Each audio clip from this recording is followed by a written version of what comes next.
Welcome, everyone. I'm calling to order the Special Finance Corporation meeting of the Danville Independent School District Finance Corporation, otherwise known as the corporation. So item number 2 would be the election of officers. Generally, the officers fall into place exactly how the school board makeup is. So if we could get a motion, please.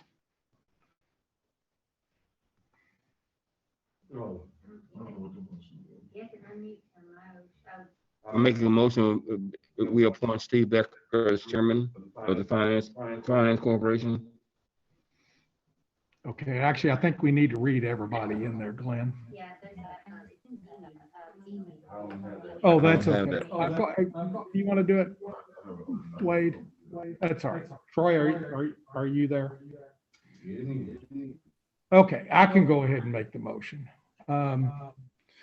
Make a motion of approval of the officers of the Danville Independent School District Finance Corporation as follows. President Steve Becker, Secretary Tammy McDonald, Treasurer Teresa Osborne, Vice President Troy McCowan, Director Glenn Ball, Director Wade Stanfield, and Director Paige Stevens. So we need a second. So we have a motion and a second. All those in favor of the motion as stated, say aye. Aye. All those opposed? Okay, the motion carries. All right, next on the, is everybody in the meeting now? Yep. Okay. Okay. Okay. It's what we do when we get it on the envelope. There's not gonna, we just have to, we have to make a motion on number 3, which is the resolution authorizing the execution of the escrow agreement, release of statutory liens, and deed to the Danville Independent Board of Education regarding the former Jenny Rogers School. So if we can get a motion on that, please. Mr. Pennington, are you on? I am. Do you want to speak to that a little bit about exactly what that means? Sure, be happy to. Can you all hear me okay? Yes. Okay. So we touched on this a couple of months ago, sort of in a preliminary way. This is related to the sale of Jenny Rogers, and this resolution, as Mr. Becker just said, authorizes the president and secretary that you just elected to sign 3 different documents on behalf of the Finance Corporation. One is an escrow agreement, and the second one is a release of existing liens on the Jenny Rogers building, and the third is a deed. So right now, the title to the Jenny Rogers property, as well as your other school properties, is held in the Finance Corporation as collateral for bond issues, specifically the 2014 bond issue. So in order to get the Jenny Rogers property released as collateral from that bond issue so that it can be sold, we are having to pay into an escrow approximately $15,000. Fortunately, it's not higher, but it's calculated. Bond counsel and the city or the school district's bond agent has determined that approximately 1% of the original bond issue went into conservation improvements at Jenny Rogers. So 1% of the money was in Jenny Rogers. So therefore, the $15,000 is approximately 1% of the outstanding bond issue. So in order to get this ready to sell, the school district's going to put $15,000 into an escrow account that will be held until it's time to pay off the bondholder, so that portion. And that will allow the lien from the 2014 bond issue to be released. In addition, there's some liens on the property that were from old bond issues that were paid off, in some cases, decades ago, and have never been released. So this release will take care of, clean up all those liens on the property. And then the third thing is there will be a deed from this finance corporation to the school board for the Jenny Rogers property. And then, of course, ultimately, deed from the school board to the purchaser of that property. So this resolution right now, in summary, will authorize your officers to execute those three documents: the escrow agreement, the lien release, and the deed, to get this property ready to be sold.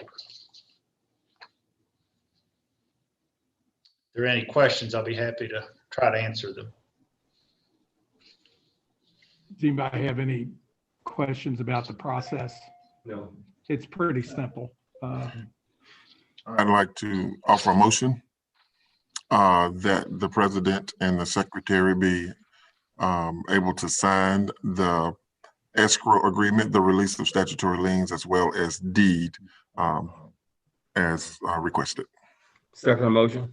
So we have a motion and a second to the resolution authorizing the execution of escrow agreement of statutory liens and deed to the Danville Independent Board of Education regarding the former Jenny Rogers School. All those in favor of the motion as stated, say aye. Aye. All those opposed, motion carries. All right, well, and now we're coming to item number 4, which is the adjournment of the special called meeting. So do we have a motion, please? Make a motion that we adjourn the special call meeting. Second. We have a motion and a second to adjourn the special called meeting. All those in favor, say aye. Aye. All those opposed, motion carries. All right, everybody go on mute.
Got about 1 minute to go and then we'll.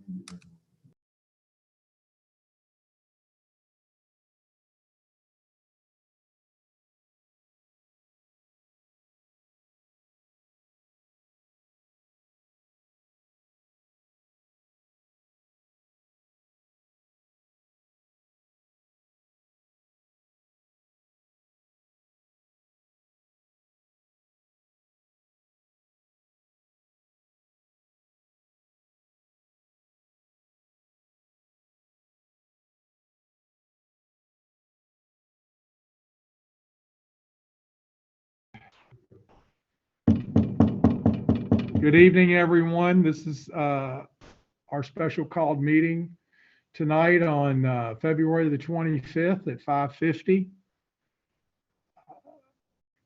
Our first thing on the agenda to talk about will be the school calendar. I think Mr. Ballard presented a traditional calendar. Is that correct, Mr. Ballard? Yes. And also go ahead, Mr. Ballard.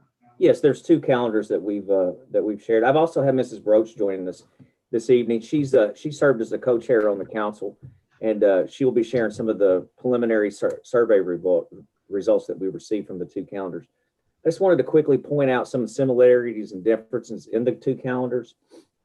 Both have 173 student days, which is, if for those who remember last year, we went from 171 to 173 student days. So that subtracted 2 professional days. They both have the same fall and spring break, which coincides with our surrounding districts for next year. They both have the same 4 holidays, which is Labor Day, Thanksgiving, President's Day, and Martin Luther King. The winter break is the same, except for 2 less days on the student variable instruction calendar. And both calendars do provide students last day to be prior to the end of May. I mean, be out before June. Just some things that some people may not be aware of with the variable instructional calendar. It does provide us a later start date. In this case, about 2 weeks, and that would provide us to do some additional possible summer assistance with students who may be struggling based on our COVID-19 restrictions for attendance of school. Additionally, it provides 9 additional bank days versus 3 bank days.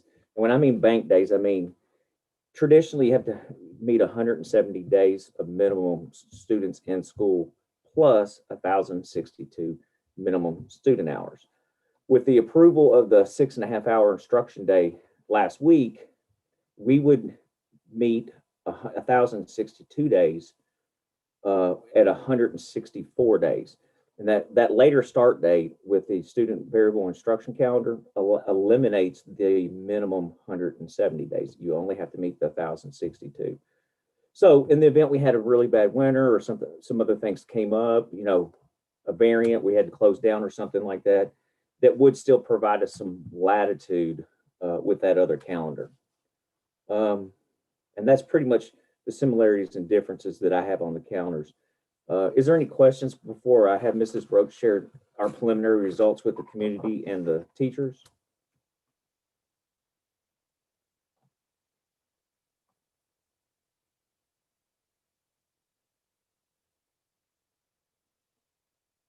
Okay, if there's not, So the biggest difference between the calendars basically is start dates and ending dates. Is that correct? it is, and the flexibility Okay. of bank days. Yes. All right. So Mrs. Broach, if you don't mind sharing the survey results that we have.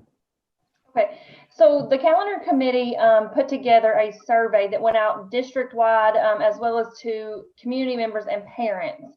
And in that survey, we asked the questions of like their affiliation with the district, which calendar they preferred, the traditional or the variable.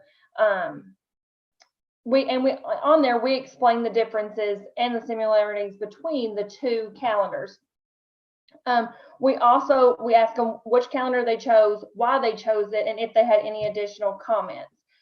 So out of everything, we had 145 responses.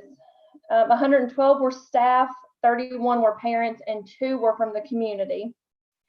Based on the voting, 72% voted for the variable calendar. That was 105 people that voted for the variable calendar. Out of that, 84 of those were staff members. And then the other 40 voted for the traditional, and that was 31 out of 40 that were staff members on that.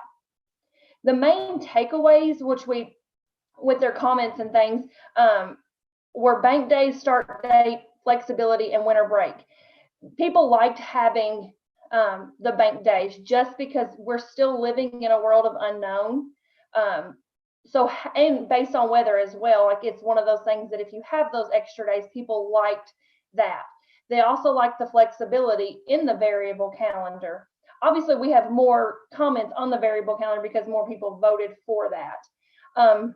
Some liked the later start date. Some wanted to start earlier to get out earlier, which I think it's only by a week. I think that's as far as the traditional versus the variable, it's only a week difference as far as getting out. As far as the winter break, even the people that voted for the variable, there were still several that said they wish we could find some way to get those 2 additional days, that Monday and Tuesday, added to a winter break. And then we had people that voted for the traditional and made comments that the only reason they voted for the traditional calendar was because they wanted the 2 full weeks of winter break. You know, there was one comment that was made that, you know, they feel like COVID had taken so much from us last year during the holidays, and they just feel like with having those 2 extra days, that's more time that they get to spend with their family that they didn't get to spend during those holidays last year. And they said that if we would add those 2 extra days, they would have switched their votes to the variable calendar. I think we had don't quote me on this, I think it was about 6 or 7 people that said they would switch if we would figure out a way to get 2 more days added on to the winter break. And those were really our main points. Any questions on the survey results?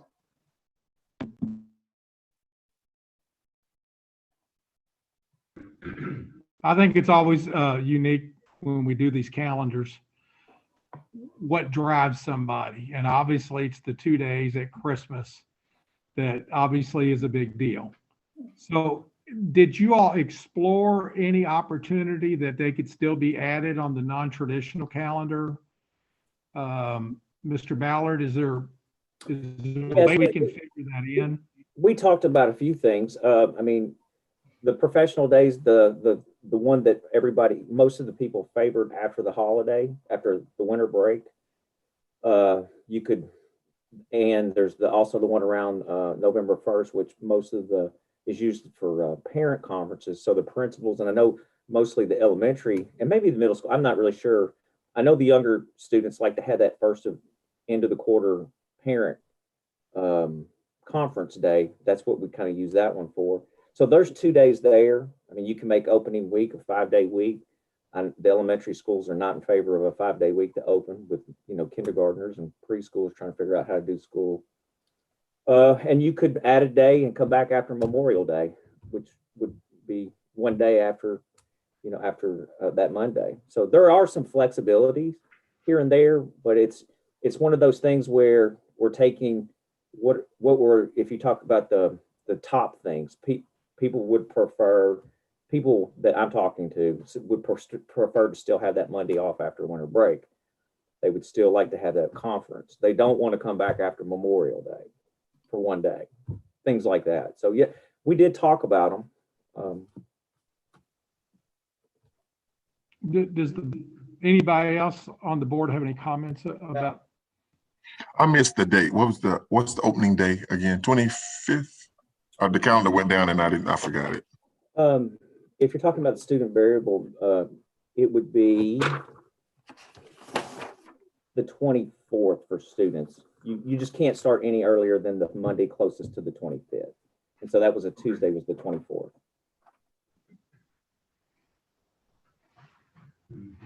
So 24th for the variable, and tradition is what? It would be the 11th. I think it's the, yeah. Okay, I got you. So what would you all think that if we can work something on the front end of the calendar to pick up the 2 days so that on the back end or the middle of the calendar, they would get the 2 additional days for 2 full weeks at Christmas? Is that something that's possibly can be worked? The only way on the front end to still call it a student variable calendar is to go that Monday. Okay, That gives you 1 day. And then I guess if you're still talking front end, meaning before the holiday, the November 1st. We didn't take election day this year because it's not a state, it's not a governor or a presidential race, and you don't have to take it.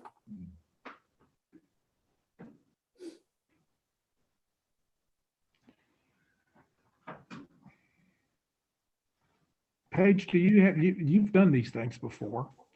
So do you have any feelings about this? Well, the main thing that I see is,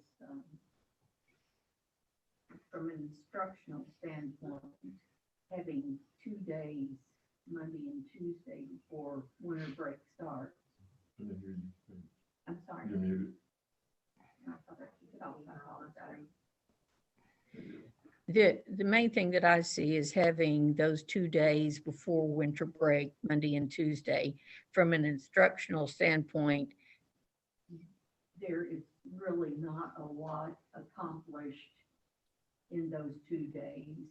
I mean, that doesn't mean that teachers aren't trying, but the students very often have that I'm out of here attitude. And so, really, it would not benefit them from a learning standpoint, I don't believe. Now, maybe the high school is testing or reviewing or something like that, but when does that make the semester end? It's not ending until the second semester. Okay. That's because we're starting late. Mm-hmm. Yeah, the starting the later, they've come up with this, that it gives the districts a lot more flexibility on getting that later start date. So we don't necessarily always have to go by days, but we can go by hours, which is just a bit more flexible. And that was created several years ago from the representative out of Somerset that was looking at the possibility of trying to increase student jobs and participation in vacation-oriented places. And so I think the intention was good, but I do know the first year it came out, it was not used very much because a lot of places were not in the same situation as far as tourism and that kind of thing. But with what we've gone through with the COVID, it has lent itself well for us to be able to take that kind of calendar and have that flexibility. But I have to agree with you, Paige. I'm looking at 2 days. If we could figure it out, I think it'd be a wonderful thing to do.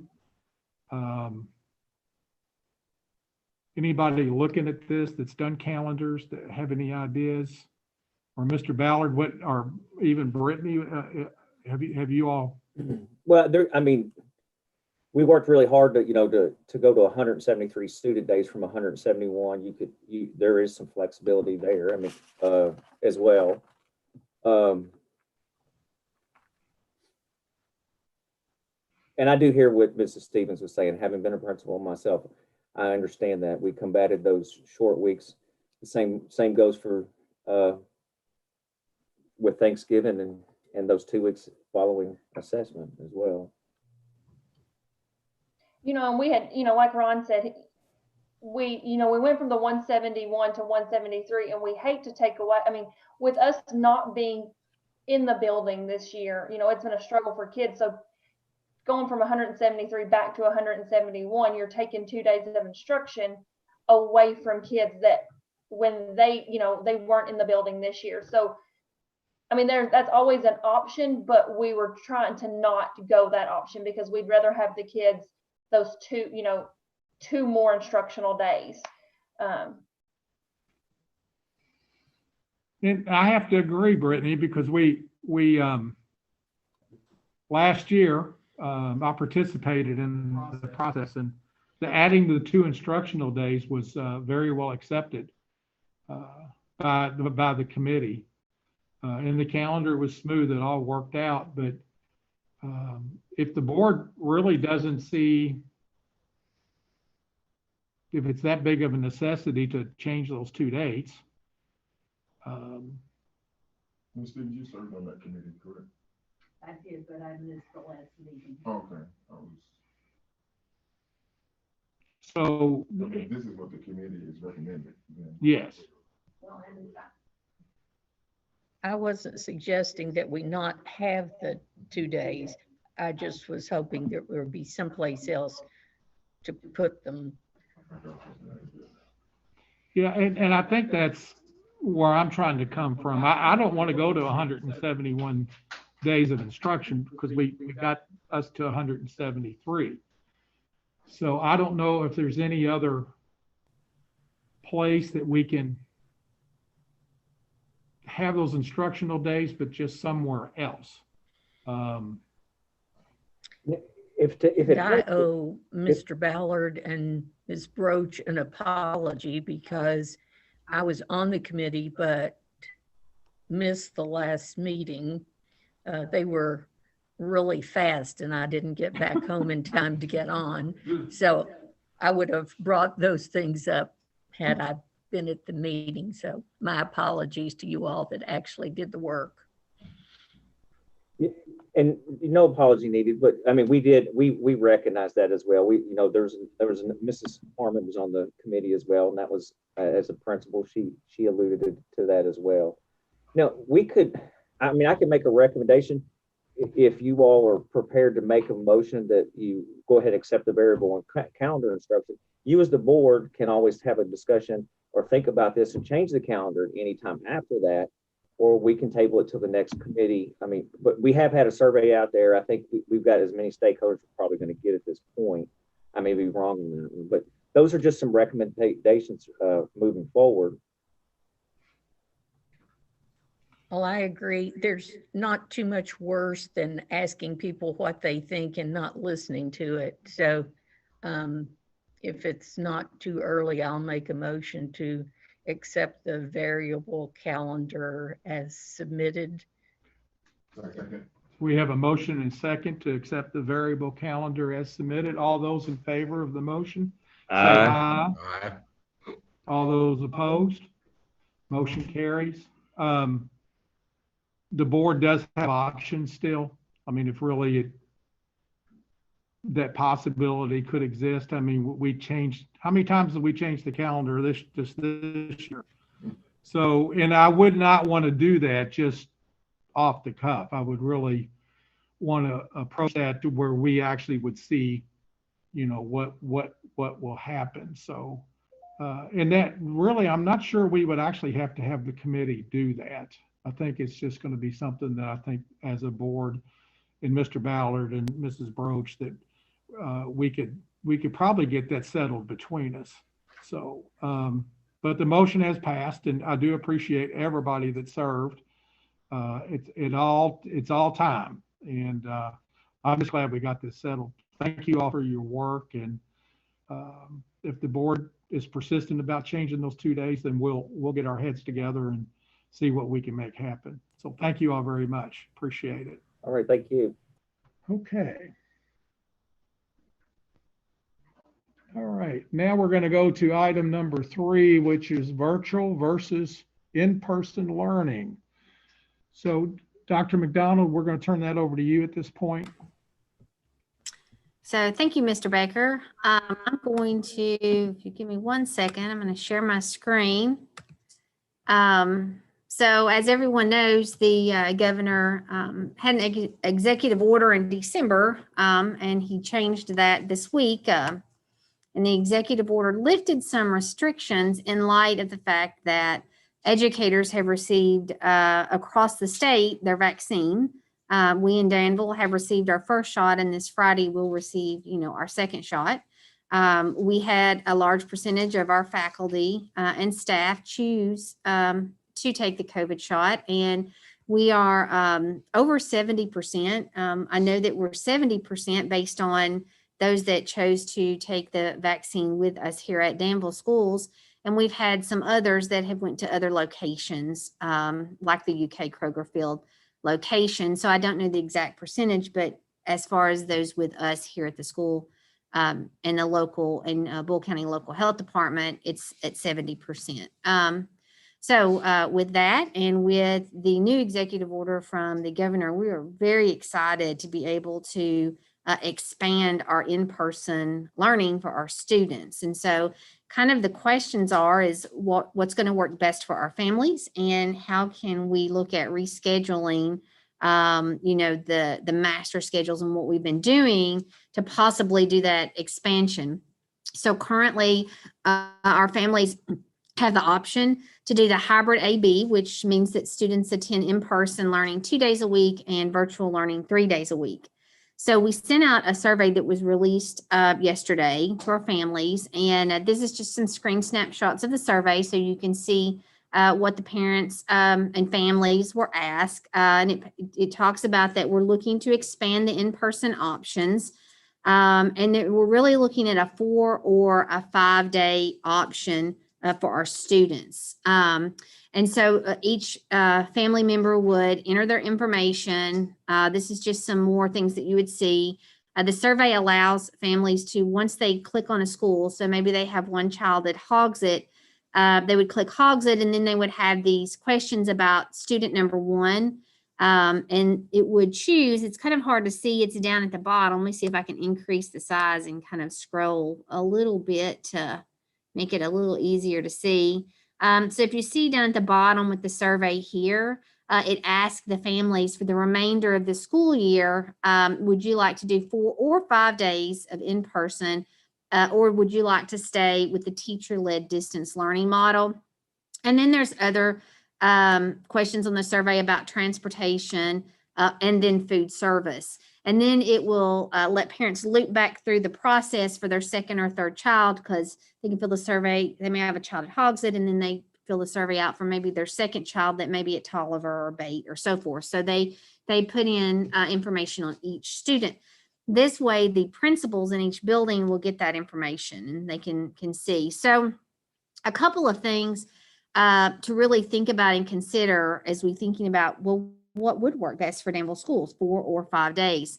And some of the things that we as a district has been thinking about.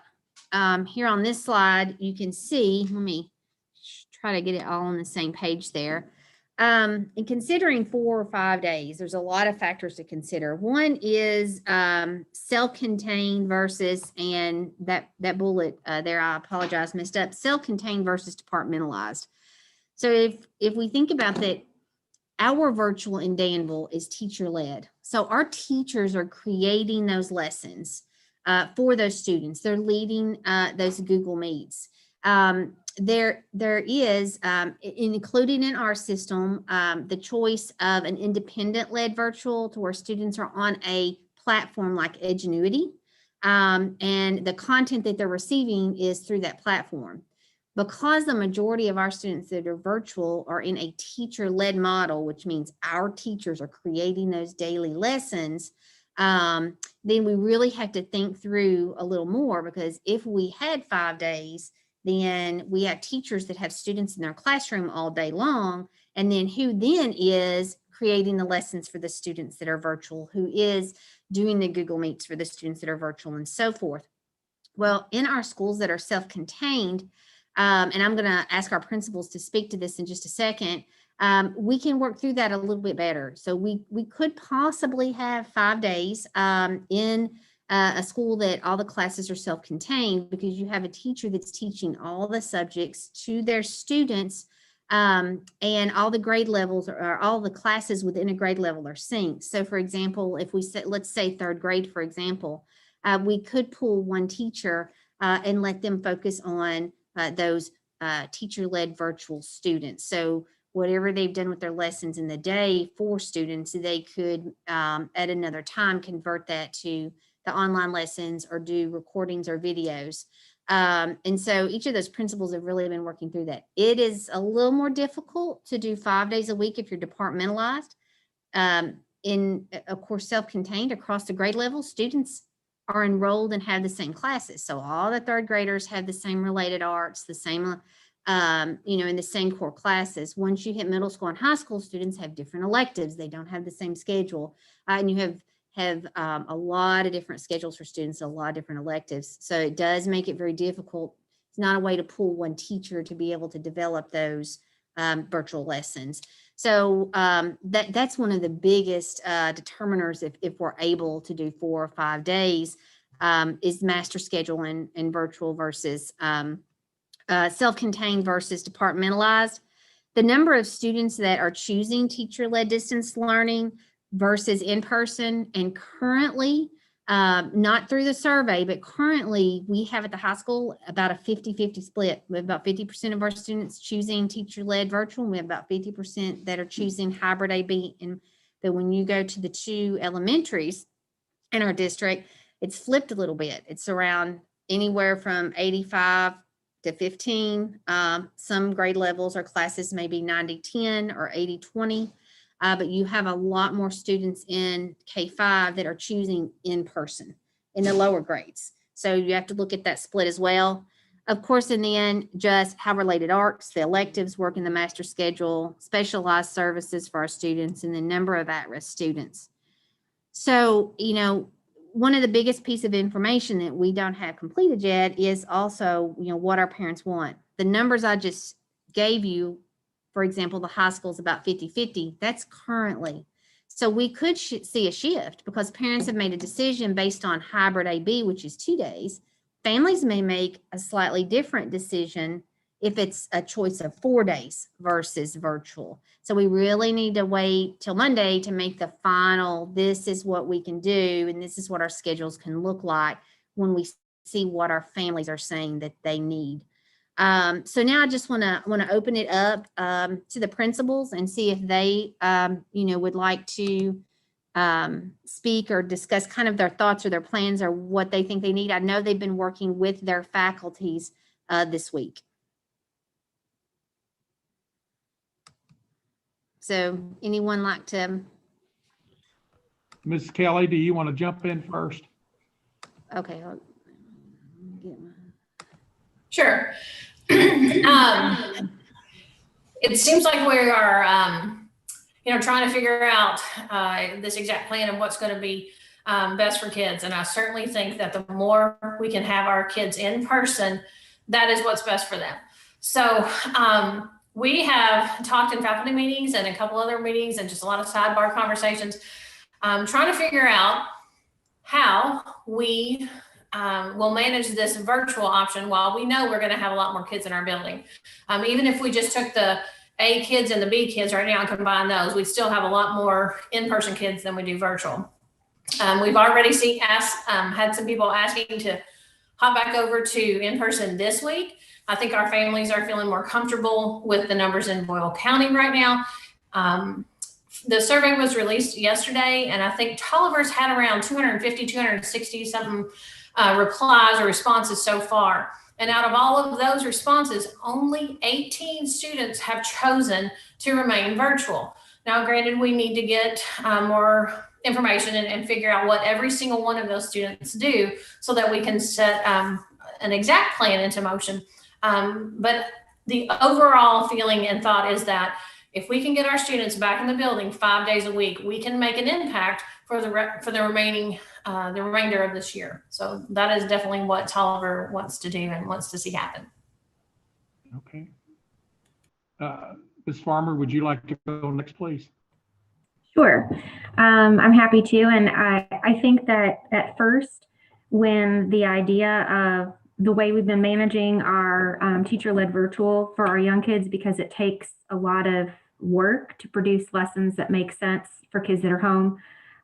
It felt really daunting, the idea of having to be able to manage both, because I know we're going to have a very high number of kids that choose to come to us. We have the highest percentage of in-person students at Hogsett in the district, but we've got a plan, and our teachers are really, really excited about it. We've got teachers that have already stepped up to that will lead the posting of virtual lessons. We've got a plan for teachers still maintaining that interaction with the kids that are still in their classroom if they choose virtual, and still enough time for them to be able to do a great job for the kids that are on campus. So we're fully ready with a plan at Hogsett to manage 5 days a week. Right now, our initial survey results, we have a little over 140 students that have completed the survey that went out yesterday. And right now we only have 6 students that have chosen to be virtual. And none in kindergarten, 1 in preschool, and 5 in first grade right now.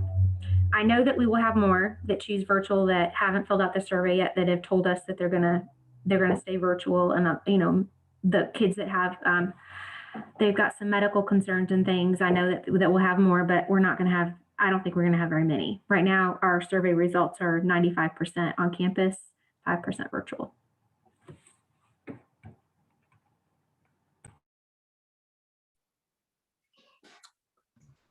Mr. Murray.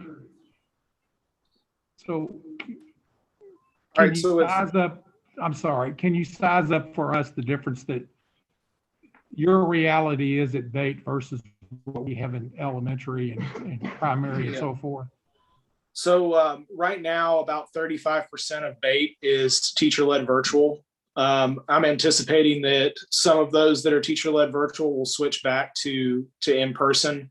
Right now, based on the early results, we have 20% of those that have responded but we've only had 115 respond, but 20% of those are teacher-led virtual so far. But we haven't had very many changeovers at this time. So I'm not sure yet how those numbers are going to change. So it's definitely important to make sure we give our families time to answer the survey so we can figure out more of what our realistic numbers are. But I do think that Bait and the high school will both have a significantly higher number of teacher-led virtual than Tolliver and Hogsett. So with the 4 and 5 day models, I've been working pretty hard on both of those to try to figure out the logistics behind how to make those work. With the 4 day model, I think that we have the ability to, with the 4 day model, we have 2 groups. You have your in-person group and your teacher-led virtual group, and it allows for us to really focus on both of those groups. So right now we have 3 groups, and that makes it very difficult to do those 3 groups the best that we can. But with just 2, I really am very happy with how the teacher-led virtual, how that schedule has looked. It'll be consistent across all 4 days, same schedule. But in order to provide equity, that Wednesday really would help so that we can provide more instructional minutes, more focus on that teacher-led. Also, Wednesday would give us an opportunity to bring in small groups for our at-risk students and those that are struggling, so that we can really have some targeted instruction for our most at-risk students.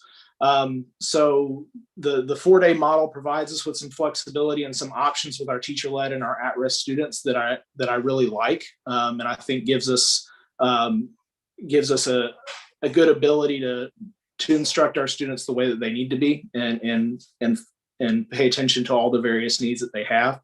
The 5 day model, the problem with the 5 day model is that the teacher-led virtual would be very difficult to manage for our student or for our teachers. And that's from the time that they have during the day with their planning periods and how they would have to teach those different classes. Another thing is that in order to provide the time for teacher-led virtual for our content teachers, I overloaded a lot of our related arts teachers to where they don't have as much time during the day to provide that the virtual lessons for our teacher-led virtual. So without the Wednesday option to have more time for different things, related arts would really be limited for teacher-led virtual. So a lot of our electives would have to be completely asynchronous, meaning no Google Meets, and would be project-based versus having that live instruction. And that's just the nature of our master schedule and teacher time throughout the day.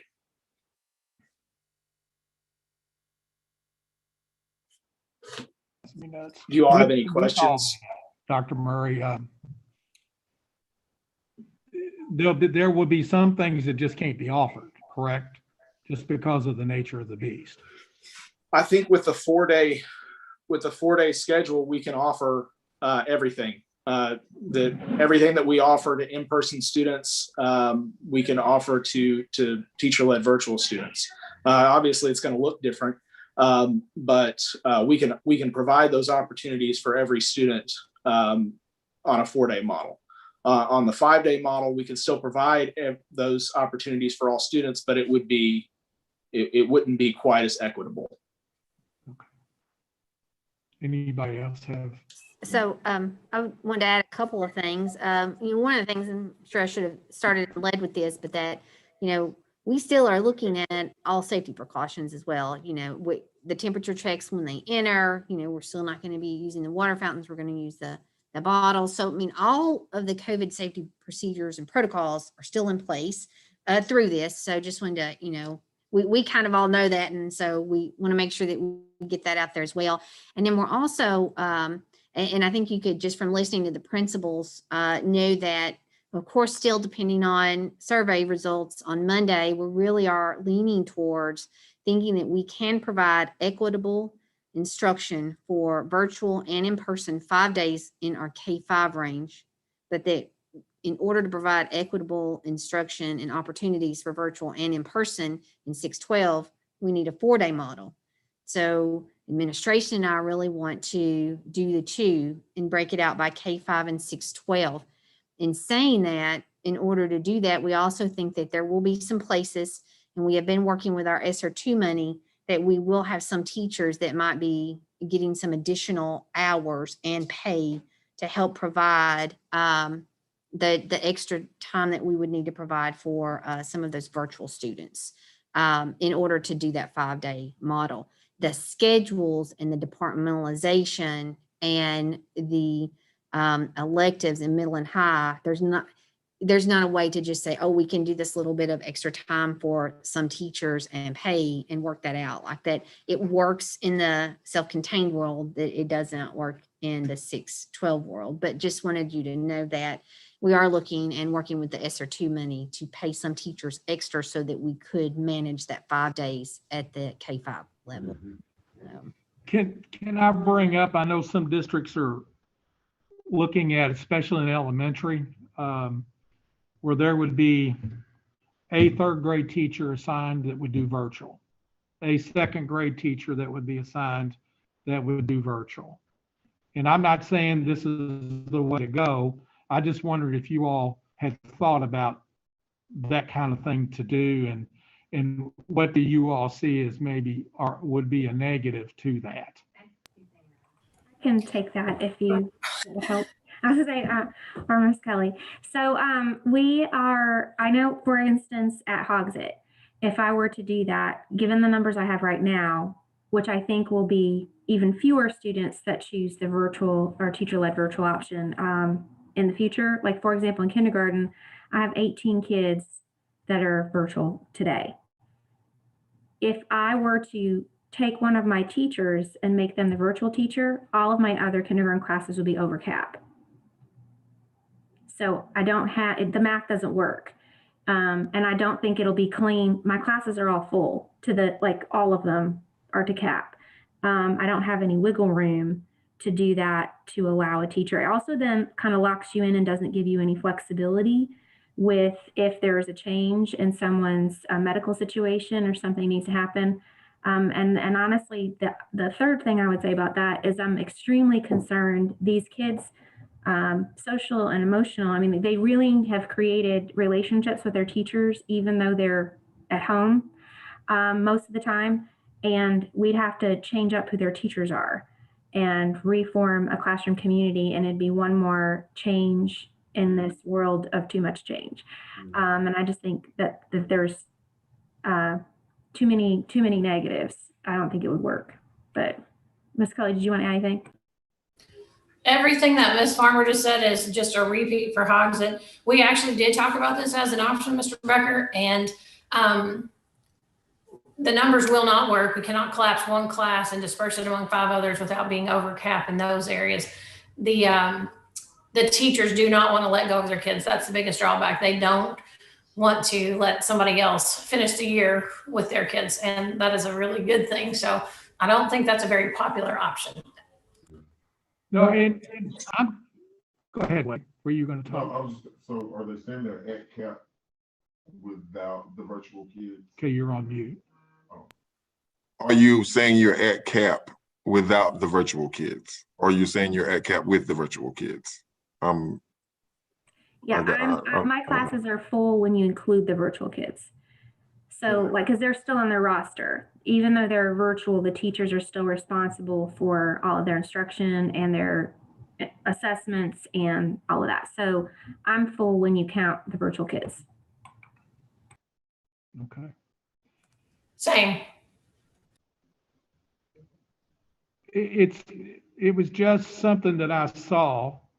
I'm not saying it would work for us because I was worried about the relationships that have been built with these kids, even though it's been virtual mostly.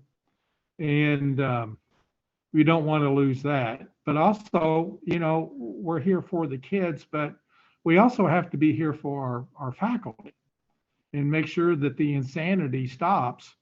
And we know where it stops and where it starts. And that's been a big concern of mine, is that sometimes folks are experiencing burnout and they don't know they are. But I'm hoping that once we can get these kids back in the buildings, that a lot of that stress will go away. So, like I said, it just was something. Also, just in the back of my mind too, though, I just want to be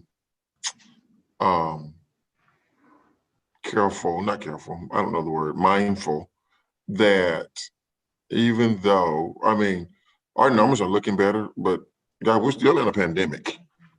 And I just want us to be mindful that even though we want to come back to school, and I think we'll get there, but those parents who, for whatever reason, has made the decision that they need to remain virtual, I just want us to be careful that we don't make them feel slighted at all, because they still deserve equitable quality instruction as best we can give them, even though they've made that decision. And I just don't want us to, in our verbiage, that, you know, we make them feel slighted in any way, because they still deserve every bit to be educated in the virtual world as they have been for this long, even though we're coming back to school. I just want to make sure that our families know that even though we're trying to come back, they're not slighted at all.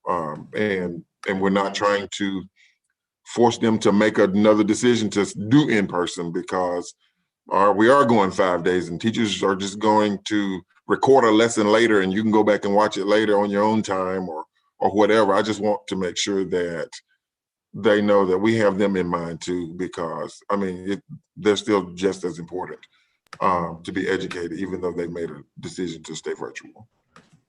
Yes, I agree with you completely. And of course, the entire plan that the schools are working on are not finalized, but I do know that there's a lot of things being discussed. For example, maybe someone doesn't have bus duty before or after school, but maybe then, but that time becomes planning time. And then during planning, there's a Google Meet maybe with the virtual students. And then also we talked about some extra pay in certain areas to where maybe planning is done for the extra pay after school, so that during planning, there's some virtual meets with the virtual. So it's not one thing that I've talked about per grade level, but there's like a lot of these different little pieces depending on which grade level and how many students in that grade level would be virtual, and a lot of pieces pulling together to make a whole plan. And it doesn't look exactly the same per grade level nor per school, depending on numbers and stuff. Right, and I get, I just wanted to, because a lot of the language is in person, you know, we got to make this calendar fit this, and we got to do this, and we have to do that, so that we can come back. And just in our verbiage, you know, I just don't want them to feel slighted. And You know, Mr. Stanfield, I think we're all in agreement with that. And I think the nature of this is that we are going to have fewer on virtual than we've had before.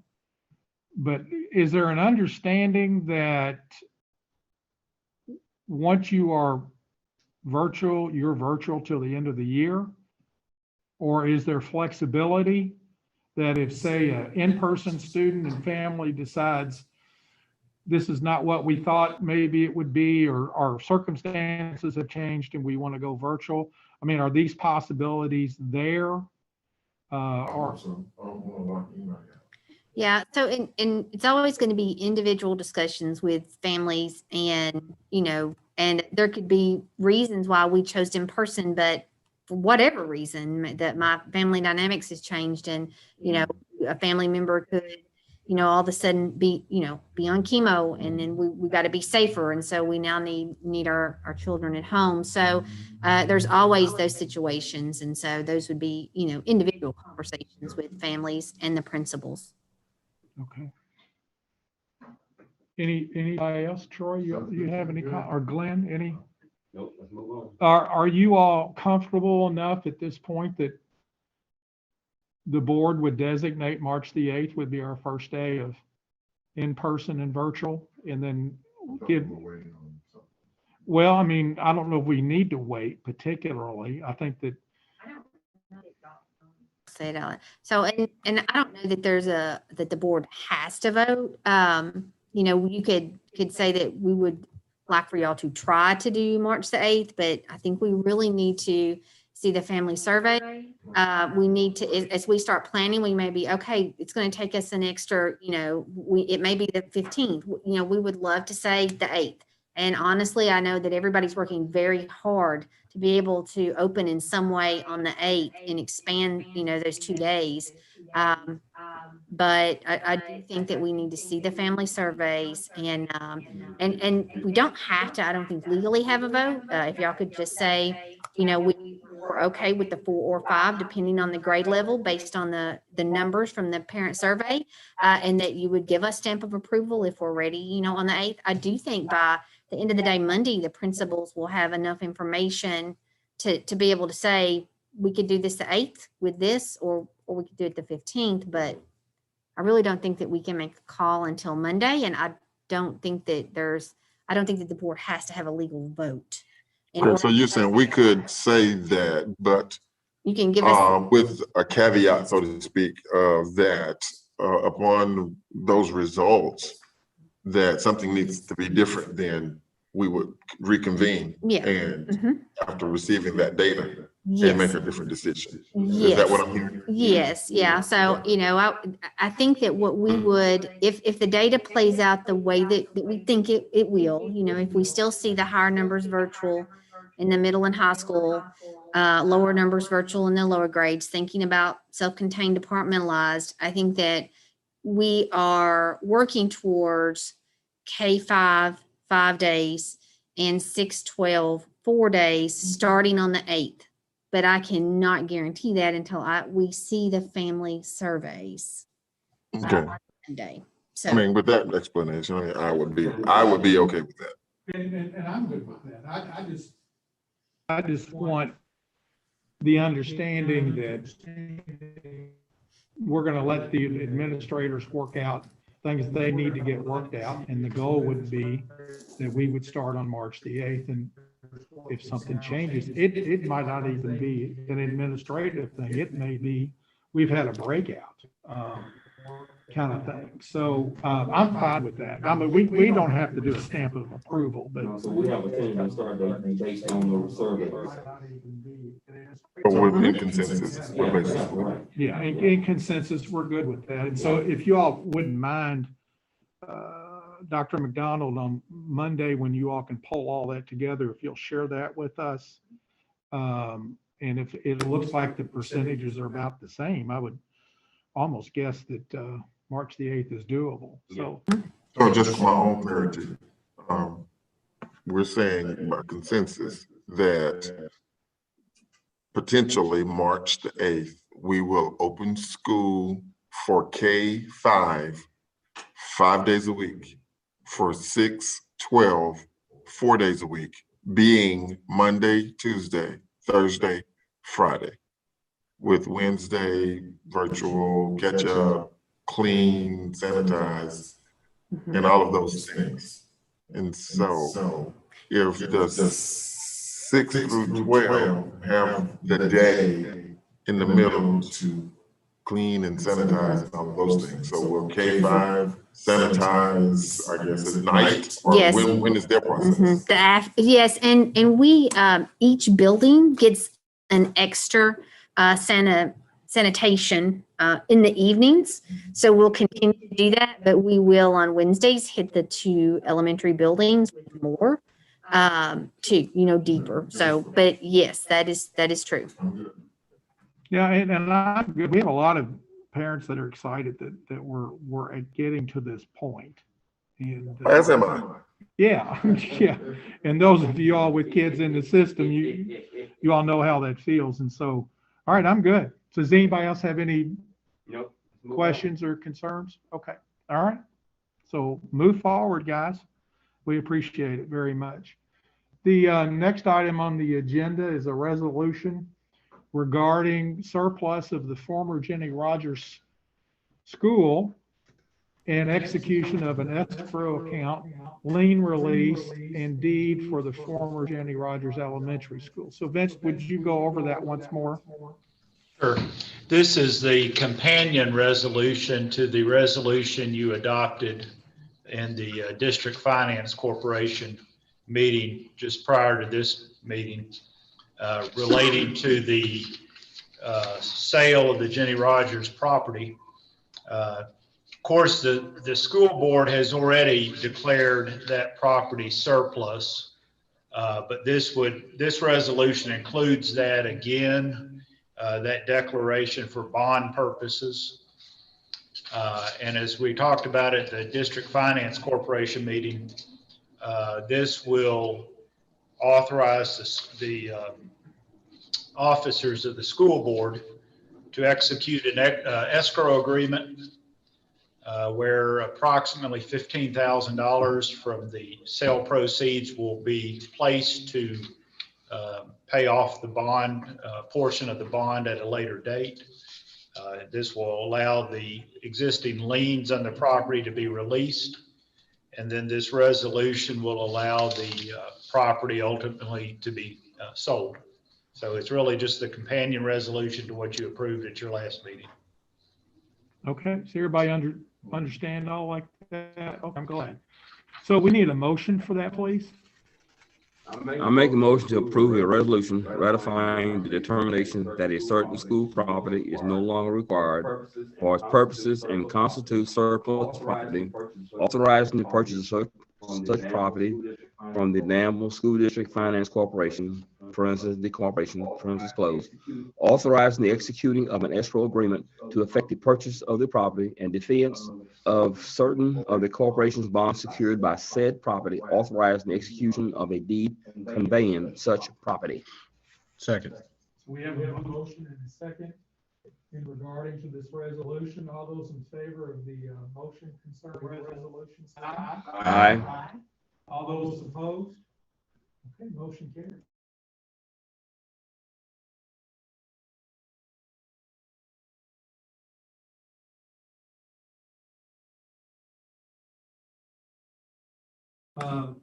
Dr. McDonald, we received. Oh, We received how many bids? yeah, if you would like, I could do a quick review of the timeline. Okay. Here I've shared the screen. I hope everyone can see. Oh, let me delete that. Okay. Here is just a quick timeline of the process. So the bid packets with all the bid information and information on the building was released on January 22nd. The bid packets could be requested electronically through my email or picked up at the central office. We had 6 total bid packets picked up or requested electronically. Questions on the building or about the process were accepted through Friday, February the 19th at 4 p.m. All questions were combined in an FAQ and returned to all organizations or individuals who picked up the bid packet. I did have one question that was after the 19th, and just out of courtesy, because it was fairly easy, I went ahead and sent that question and answer out to all the individuals that had picked up a bid packet. Bids were due today by 4 p.m. We did open those bids here at the central office, and the board attorney, Mr. Pennington, was present for that official opening of those bids. The bid opening was open to the public. We had 2 guests at that bid opening. And then the bids were summarized into a spreadsheet for the board. And the bid packets are available for the board to review if they need to. Anyway, that's sort of the process. So we had 2 bids that we got, and out of those 2 bids, I would recommend to the board to accept the high bid, which was from the city of Danville, and the high bid was for $637,000.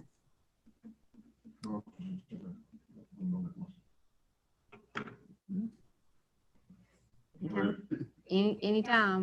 Okay. I'd like to make a motion that we accept the high bid received from the city of Danville for $637,000 for the bid process for the Jenny Rogers building.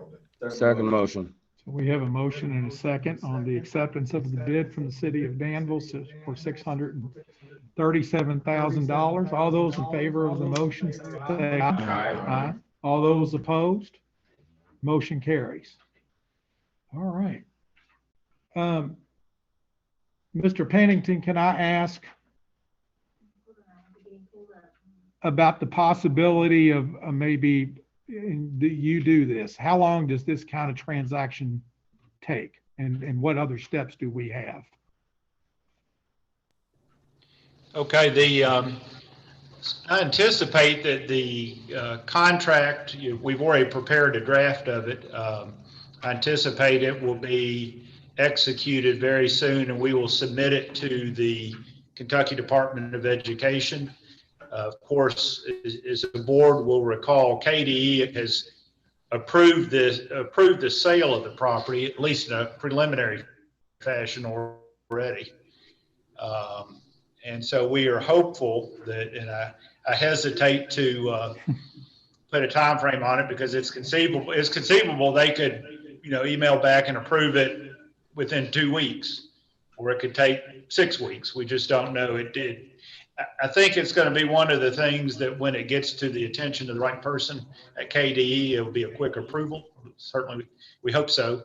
We just don't know how far down the priority list we are there, but we will make it our priority to get it done as quickly as we can, for sure. Because what we don't want is the process to take so long that our bidder, withdraws. Yeah. No, from our point of view, I mean, the locally, from the district's point of view, we would be ready to close on it tomorrow. But we have to have KD approval. I mean, the bond issue, we've worked through all the issues with the bond and getting the lien releases, all of that kind of stuff. So we're ready to go. The purchaser, like any purchaser, is going to check the title. But other than that, I think the only time variable is the KD approval. Okay. Does anybody else have any comments. I just want everybody to know that there was a lot of work put into this behind the scenes to make this happen. I do thank the city of Danville for their confidence in the building, and I think a lot of it is where it is. 5 acres of property in downtown Danville's a rarity. And the city obviously was very interested in the property, and I have no clue what they're going to do with it, and nor I guess do I care, but I do want to present this to the possibility. I've been asked by many people that they do not want to see the name Jenny Rogers disappear. So if it ends up being in a community center for the city and offices, if the name Jenny Rogers can stay in some form or fashion, I do know that the neighborhood and folks that went to Jenny Rogers would greatly appreciate that.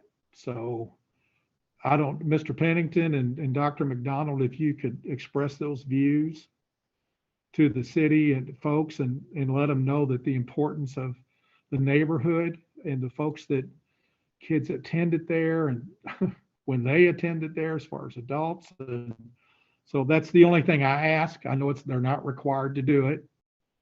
But if any way that we can keep that wonderful lady's name in the forefront with that building, it would be a tremendous thing for the city and also to continue that relationship with the district. So anyways, any other comments, you all? Before we adjourn, I just want to send a big shout out to custodians and our maintenance staff. The building was used for storage. And so over the last 6 weeks to 2 months, they have moved a lot of furniture. Our principals and the custodians in the actual buildings too have done a lot of work with.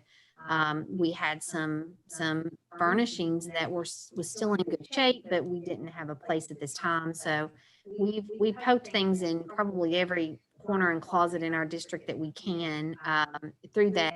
But there's been a lot of hard work in getting that building ready. You know, you watch real estate shows on the, DIY and flipping houses and the staging of houses. Our team of custodians and maintenance worked very hard to, really get the storage out and on that building and preparing it for sale. So I want to say thank you to them. I don't think anybody, could realize how much they've done and a lot of back-breaking work too. So. And that's well noted and agreed. So now we're down to item 7, which is the adjournment of this special call meeting. Do we have a motion? Make a motion that we adjourn the special call meeting. Second. We have a motion and a second. All those in favor of the motion to adjourn this meeting, say aye. Aye. All those opposed?